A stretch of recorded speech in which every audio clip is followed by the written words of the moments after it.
여러분 안녕하세요. 네, 일본의 대한국 수출 규제로 악화한 한일 관계가 지금 계속 악화 일로를 걷고 있습니다. 네, 정말 오늘 8월 7일 방송 촬영일인데요. 일본 경제 산업성이 이제 한국을 이른바 백색 국가 화이트리스트에서 제외하는 개정안을 공포를 했어요. 그동안은 예고를 했던 거잖아요. 네. 이제 공식적으로 네. 한 거군요. 네. 뭐 7월쯤에 이제 일본 상품 불매 운동이 시작돼가지고 이제 한 달을 좀 넘겼는데 양국 관계가 이제 풀릴 기미를 안 보이다 보니까 더 얼어붙고 있죠. 맞아요. 그래서 좀 양국 국민들 간의 감정도 조금 차가워지고 있는 것 같아요. 그러다 보니 또 반일 감정, 반한 감정을 부추기는 가짜 뉴스도 많이 나왔다면서요. 네, 이제 많이들 들어보셨을 것 같은데 가장 최근에 온라인을 달군 루머는 일본인 여행객 폭행설입니다. 그러니까 이게 지난달 혹시 들어보셨어요? 저는 못 아, 그러셨군요. 아직 그럼 접하지 못하신 분들이 네네. 있는 것 같은데 이제 지난달 26일에 7월 26일에 일본어를 사용하는 트위터 이용자 일본인으로 추정이 됩니다. 이분이 친구가 서울역 근처에서 한국인 남성 6명에게 문매를 맞았다. 집단 폭행을 당했다. 그렇죠.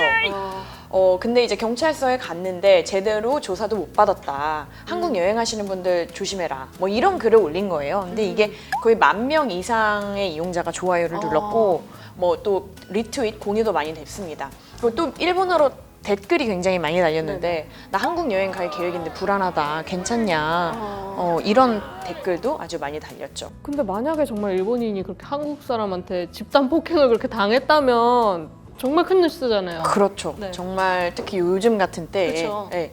그래서 서울역을 관할하는 남대문 경찰서에 제가 확인을 했는데 그런 신고가 전혀 그날은 물론 그 전후로도 접수된 바가 없다고 했고요. 혹시 뭐 다른 경찰서나 지구대에 접수됐을 수도 맞아요. 있잖아요. 그래서 서울지방경찰청에 문의했는데 그렇게 중대한 사안이나 언론 보도가 된 사건은 네. 보고가 당연히 들어오는데 공유가 전혀 안 됐다.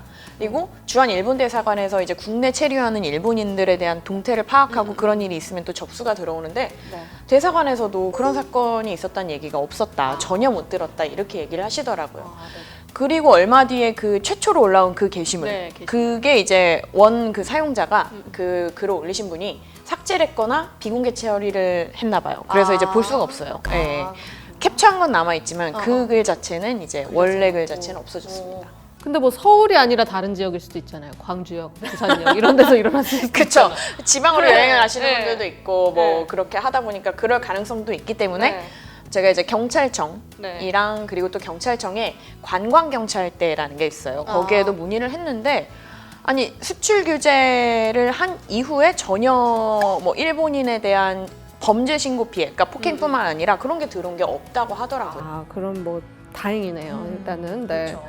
일본 정부의 조치에 뭐 화가 난다고 그래도 개인한테 보복을 하는 거는 안 되는 그러면 거죠. 안 되죠. 예. 네. 반면에 또 국내에서 반일 감정을 더 부추기는 그런 가짜 뉴스도 나왔다면서요. 네, 그러니까 일본 외무성이 한국 여행 정보를 상향했다 뭐 이런 주장인데 이게 되게 그럴싸합니다. 이게 제가 좀 보여드리려고 하는데 이렇게 보시면은 이게 일본 외무성 홈페이지처럼 보이죠. 그래서 이렇게 한국 지도가 있고 이게 노란색으로 만들었다, 했다. 이게 일본 단계별로 이렇게 한 것 단계별로 같이? 그리고 서울, 부산은 또 주황색으로 이렇게 특별히 표시가 되어 있어요. 그래서 한국 전역에 충분히 주의해 주세요. 그 서울, 부산은 불필요한 여행을 자제해 주세요. 이런 뭐 발령이 났다 이렇게 된 거예요. 그래서 이게 공식 홈페이지예요? 아니죠. 그럼 제가 안 들고 왔죠. 그래서 제가 이제 공식 홈페이지를 지금 바로 접속을 제가 해볼게요. 이렇게 보면은 이게 공식 홈페이지예요. 지금. 그래서 이렇게 하얀색인데? 그렇죠. 별다른 뭐 이렇게 상향 조정을 했거나 원래 이 상태였거든요. 그래서 상향 조정했다는 거는 이제 사실이 아니고요. 근데 이제 다만 일본 정부가 이제 좀 주의를 해달라, 주의보 이런 당부를 하긴 했어요. 이게 지난 4일이었는데, 구두로. 그렇죠, 네, 좀 그렇죠. 주의해야 예, 뭐 그걸 스팟이라고 표현하던데, 스팟 정보라고 표현을 하던데. 한국 여행을 할 때 이제 좀 서울이나 부산 이런 데서 반일 시위가 많이 벌어지고 있고 그러니까 대사관에서 제공하는 정보에 좀 주의를 기울여 달라. 또 시위 장소에는 가까이 가지 말아달라, 뭐 좀 신중하게 행동을 해달라, 좀 행동을 조심해달라 이런 요청이 있었던 거죠. 네, 뭐 아무래도 뭐 최근 들어서 주한 일본 대사관 주변에서 좀 항의 집회 이런 게 일어나고 있는 거는 사실이니까. 그렇죠, 네. 그렇죠. 당장 이제 8월 첫째 주 주말, 그러니까 지난 주말인데요. 촬영일 기준으로 보면 이제 시민사회 단체들이 굉장히 이제 큰 집회를 많이 열었어요. 이제 대사관 네. 근처에서. 뭐 미중 무역 분쟁도 있어요. 그래가지고 지금 세계 경제가 굉장히 불안정한데 한국은 일본 수출 규제 문제까지 이게 얽혀가지고 우려가 굉장히 커져 있는 것 같습니다. 요새 환율도 계속 요동치고 그러니까요. 경제부 굉장히 바빠요.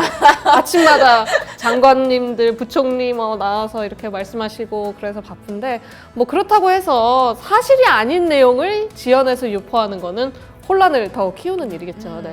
그러니까 좀 그런 거는 좀 저희가 자제를 해야 될 것 같고요. 네. 그런 가짜 뉴스들은 저희가 또 열심히 찾아가지고 이렇게 사실 확인을 해드리도록 하겠습니다. 네, 알겠습니다. 그럼 저희는 다음 시간에 뵙겠습니다. 안녕히 계세요.